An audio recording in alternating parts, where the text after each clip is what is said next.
वरुण जी, मैं आप जब आए उसके पहले मैं बता रहा था कि आज जो बीजेपी की कार्य समिति की बैठक हुई है उसमें एक नया उत्साह देखने को मिला, उल्लास। और ये कहा गया कि हम तो विजय रथ पर हैं। एक और वो विजय रथ पे चल रहे हैं और ये दावा कर रहे हैं कि हमारी 350 सीट, और वहीं आप भी अपनी को मुख्य विपक्षी भूमिका में दिखा रहे हैं और आप भी 350 का दावा कर रहे हैं। ये कॉन्ट्रडिक्शन कैसे है और आप क्यों नहीं महसूस कर रहे हैं? ऐसा कौन सा आपने भी अचीवमेंट कर लिया, या बीजेपी के खिलाफ ऐसा कौन सा छवि खराब करने का काम आ गया कि आप 350 जीत पाएंगे और वो नहीं जीत पाएंगे, और हम क्यों न माने कि उन्हीं को 350 मिलेंगे? बहुत संक्षेप में बताइएगा जरा। बिल्कुल वर्मा जी, देखिए 2012 में समाजवादी पार्टी, अभी जैसा कि आपने बताया अचल जी ने, कि अपनी दम पर सरकार बना करके पूर्ण बहुमत से सरकार पे आई थी। और उसके बाद हमने जो कहा और जो हमारा घोषणा पत्र था उस पे जो हमने कहा, हमने उससे ज्यादा 5 सालों में करके दिखाया। हमारे घोषणा पत्र में कहीं पे भी एक्सप्रेस वे का उल्लेख नहीं था। हिंदुस्तान का सबसे बड़ा एक्सप्रेस वे बनाने का काम समाजवादी पार्टी की सरकार ने किया। हम विकास की बात कर रहे थे, हम विकास की बात कर रहे थे 2017 के विधानसभा चुनाव में। हमको नहीं मालूम था कि देश के प्रधानमंत्री उत्तर प्रदेश की सरजमी पर आकर के यहाँ कब्रिस्तान और शमशान की बात करेंगे, यहाँ ईद और दिवाली की बात करेंगे, जनता को ध्रुवीकरण में बांटने का काम करेंगे। इस चीज का एहसास कि समाज को बांट करके 2017 में आपने सरकार तो अपनी बना ली, मगर जो कुछ भी आप कह करके आए उत्तर प्रदेश में, देखिए उत्तर प्रदेश की जनता का बहुत बहुत धन्यवाद है, वो बहुत ज्ञानी है। उत्तर प्रदेश के यहाँ की जनता वो हर एक को देखती है और समझती है, मगर पिछली 2017 के इनके बरगलाने पर, वो इनके झूठ पर आ गई। हम अपना सच, हमारे सच को उसने सच ना माना। हमने विकास की बात को हम कर रहे तो इन्होंने उत्तर प्रदेश में आकर के 2 भागों में यहाँ पर चुनाव को ध्रुवीकरण करा करके अपनी सत्ता तो इन्होंने हासिल कर ली। मगर जिस तरीके से आज उत्तर प्रदेश अपनी दुर्दशा को रो रहा है, आज महंगाई अपने बिल्कुल चरम पर पहुंच गई है। रोजगार की बात कर रहे थे, खत्म हो चुका रोजगार। आदमी अपने आज रोजगार को बचाने में लगा, रोजगार पाने की बजाय। पॉइंट पे बात करेंगे। जितनी जगह दी आज 2022 में इसका जवाब जनता देने को बिल्कुल आतुर बैठी है। एक जब आप विकास की बात करते हैं तो आप एक ले दे करके Agra express way, Lucknow express की बात करते हैं। यहाँ तो योगी जी ने Purvanchal, Bundelkhand, defence corridor, Ganga enclave, कितने जो है हाईवेज और एक्सप्रेसवे, मेरठ और दिल्ली, मैंने आप देखिए उन्होंने तो बिल्कुल सब लाइन लगा दी है। जेवर एयरपोर्ट भी आप ले लीजिए, सारी जगह एयरपोर्ट। अरे विकास ही विकास दिखेगा तो अब तो आपको जवाब मिल जाएगा विकास का। ये मैं कह रहा हूँ।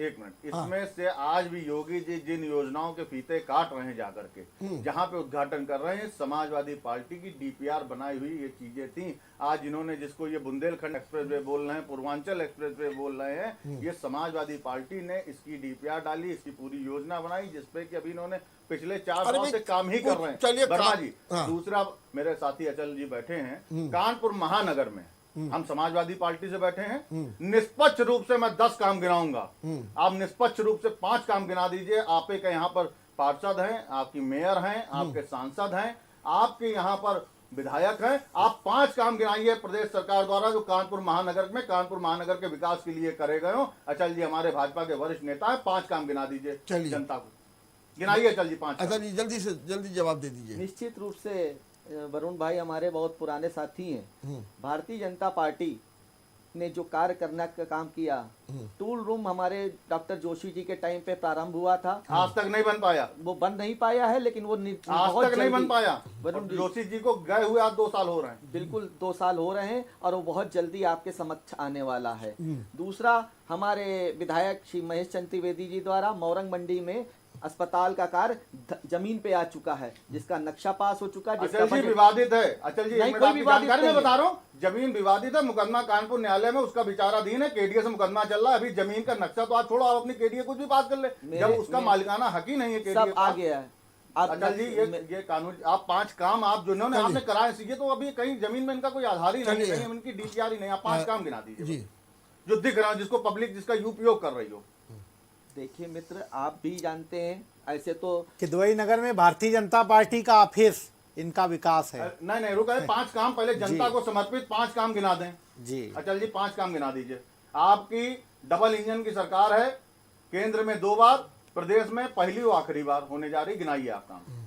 ये चलिए भविष्य के उस पे रहेगा, बस हो गया निश्चित रूप या से। इसी नहीं, में 2022 के चुनाव में कानपुर महानगर में जाएंगे आप लोग कहिए, हम गिनाए 10 काम, अरे 10 काम गिनना चालू करिए आप मेरी बात तो सुनेंगे कि आप वरुण हाँ भाई, हाँ, आप सुनाइए बोलिए अपनी बोलिए बात। बोलिए। अचल जी बोलिए आप अपनी बात झकरगट्टी बस कहिए। अड्डा भाजपा की देन है, किसकी देन है? भाजपा अभी की बना देन है? है। अरे तो अरे, देन तो भाजपा की, अचल आपने अभी ये कहा। अचल जी, ऐसे तो हिंदुस्तान को हम मान लोगे कि कांग्रेस की देन है, आजाद करा दिया, है ना, समाजवादियों की देन है, तो खत्म ही हो गई यहीं से पूरी बात। खत्म हो गई फिर बात, आप मानने को नहीं अरे तैयार हो आप तो आप बाबा आदम के जमाने आप की लोग बातें कर हिंदू रहे हैं। मुस्लिम की आप- बात आप तो करते आजादी हो। की लड़ाई में कहीं रहे नहीं, अच्छा समाजवादी हो गया। रहे। अच्छा तो आप वहां से चालू कर देंगे आप। वरुण जी एक मिनट रुक रहे। जनता पार्टी के एक नेता का वक्तव्य उठा के दिखा दीजिए जिसमें उन्होंने चुनाव के दौरान हिंदू मुस्लिम की बात करी हो। यहाँ दोनों मेरे मित्र देश बैठे के हुए हैं। प्रधानमंत्री, सबसे प्रमुख नाम देश के प्रधानमंत्री, कहिए तो उनका भाषण अभी वर्मा जी आपको कट पेस्ट में दिखा बिल्कुल, देंगे, अवश्य ला करके, दिखाइए। कि उन्होंने कहा यहाँ 2017 के चुनाव में यहाँ करके कि यहाँ पर दिवाली में बत्ती काट दी जाती है और पूरे ईद में यहाँ बत्ती आती तो है। इसमें हिंदू यहाँ मुस्लिम कहाँ हो अरे गया? दिवाली कौन मनाता है? मुसलमान। हिंदू- एक मिनट अचल जी, जी। अचल जी, बात वो करिए जो बात हमको और आपको पूरे लगभग उत्तर प्रदेश की जनता देख रही है। तो ये इस सत्यता थी GMD मित्र। न्यूज चैनल के माध्यम से ये तो पहली चीज। सत्यता थी। सत्यता- आज 24 नहीं, घंटे बिजली सत्यता आ रही है, नहीं आज थी, केवल सत्यता सफेद में तो बिजली ये नहीं थी दी कि जा रही है। आपने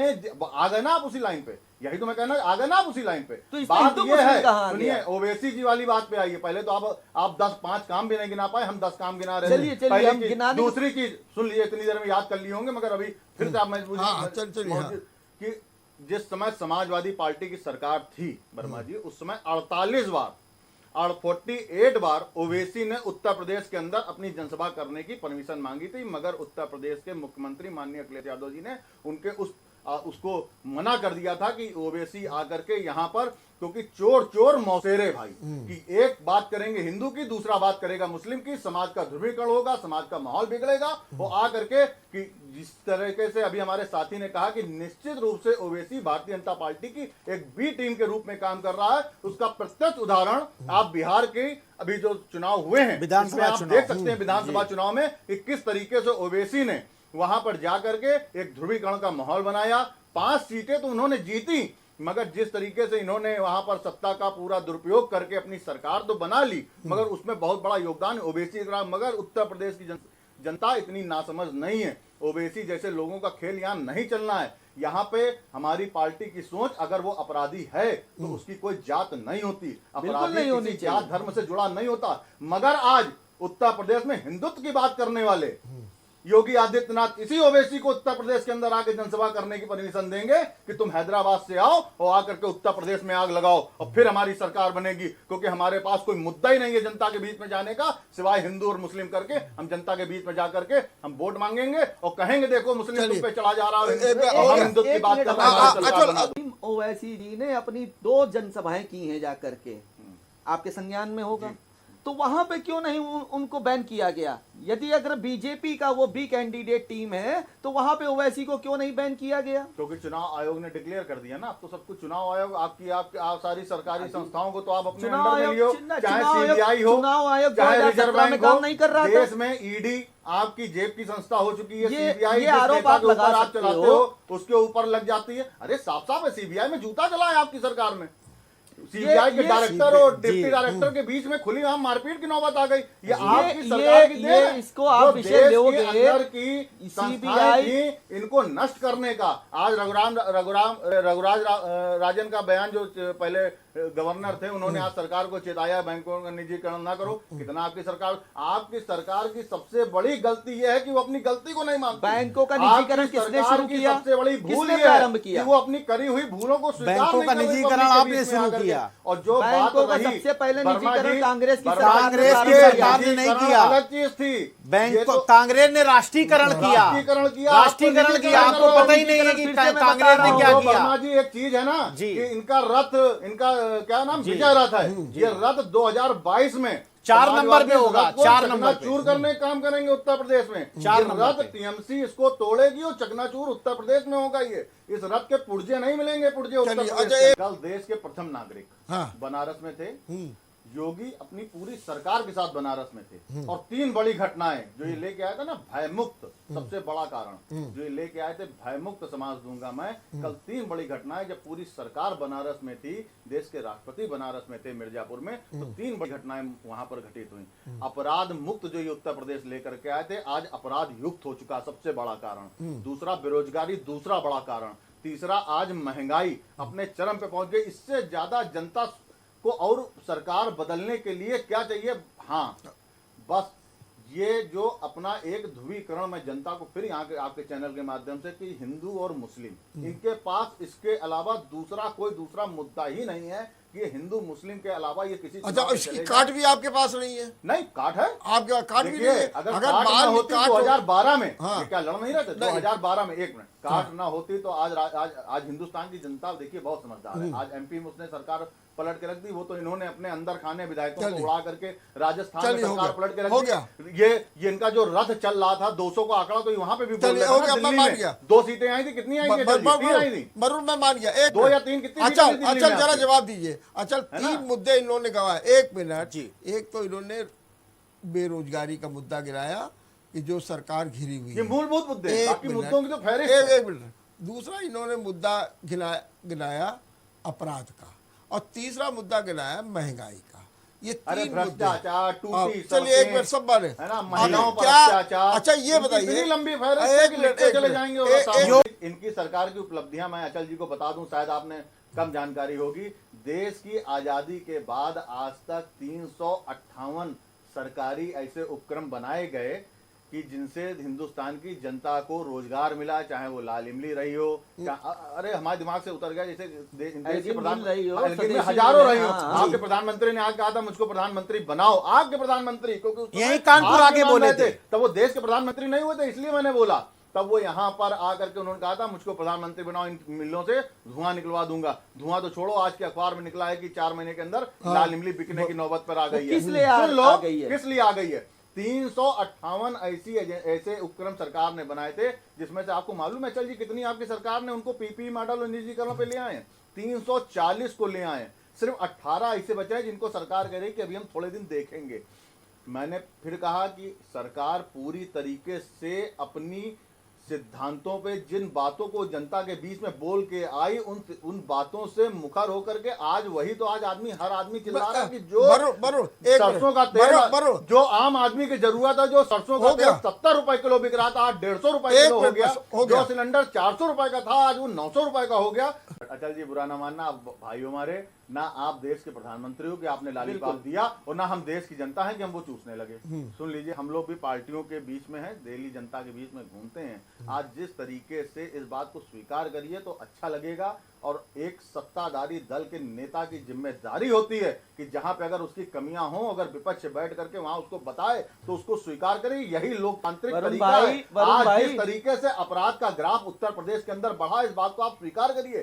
अगर कोई भी चैनल देख रहा होगा तो बच्चा गूगल में इस चीज को चेक कर लेगा कि वो आपके सरकारी वेबसाइट के आंकड़े खोल करके देख लेगा कि आज उत्तर प्रदेश और में ये महंगाई तब है जब 20% दर्ज नहीं बोला। महंगाई आपके थानों में FIR नहीं लिखी जा रही है, ये तब आंकड़े हैं। महंगाई आज अपने अगर चरम पर है। पूरी आज ईमानदारी के बेरोजगारी साथ दर हम में। आपको बता जी। दें, देश की आजादी के बाद बेरोजगारी दर मैक्सिमम जो आई थी 4.5% तक आई थी। आज आपकी सरकार 2014 के बाद, और उसमें ये हमारी ओपिनियन नहीं है, हम इतने बड़े विधिवेत्ता नहीं है, ना हम इतने बड़े वो क्या बोलते हैं अर्थशास्त्री हैं, मगर जो उनकी राय आई है कि उनके अनुसार नोटबंदी और जीएसटी के लागू होने के बाद नोटबंदी ने देश के ग्रामीण इलाकों की व्यापार को खत्म कर दिया, और जीएसटी ने देश के जो मेट्रोपॉलिटन शहर थे, जो शहर थे, शहरी इलाके, यहाँ के व्यापार को खत्म कर दिया। आज जो बेरोजगारी दर है वो 8.5% क्रॉस हो चुकी है।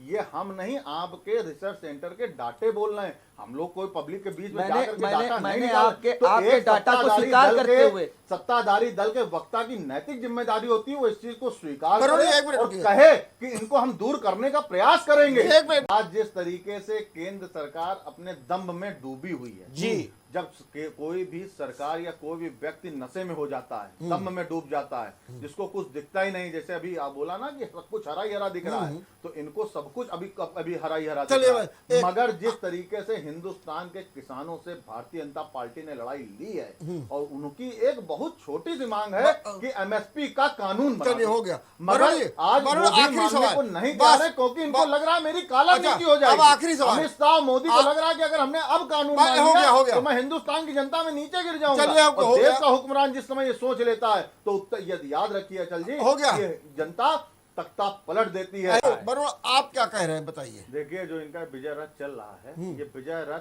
कहां से चल रहा है? पहली चीज तो सबसे बड़ा सवाल यही है, क्योंकि विजय रथ तो रुक चुका ना, दिल्ली में रुका, अच्छा। राजस्थान में रुका, मध्य प्रदेश में रुका, है ना, मतलब आपका पंजाब कहना में है रुका। रुकेगा। सुन लीजिए, और अब तो पश्चिम बंगाल में भी अभी दीदी रोकने जा रही हैं। ठीक है। और रुक गया, ये तो रुक गया, मान लिया ना, रुक गया। हाँ। और उत्तर प्रदेश के 2022 में इस रथ का कहीं अता पता भी नहीं नहीं हो, चलेगा। बहुत सुंदर। है ना? अच्छा, इस आखिरी रथ का कमेंट। कहीं पता नहीं एक चलेगा। मिनट। तो मैं इस बात का पूर्णतः विरोध करता हूं वर्मा जी कि विजय रथ कहीं नहीं चल रहा चलिए, है। हो गया। ये सिर्फ भाजपा की ढकोसलेबाजी है कि चल- मेरा हो- विजय हो रथ गया, चल मैं रहा मान गया। है। अपने मुंह मुट्ठू मियां बन रहे हैं, हो अपनी गया। अपनी आखिरी कार्य समिति कमेंट। में बैठ करके हो कि मेरा गया। विजय रथ चल रहा हो है। गया, हो गया। ऐसा कोई आप विजय बस रथ नहीं आपको है। खत्म जो कर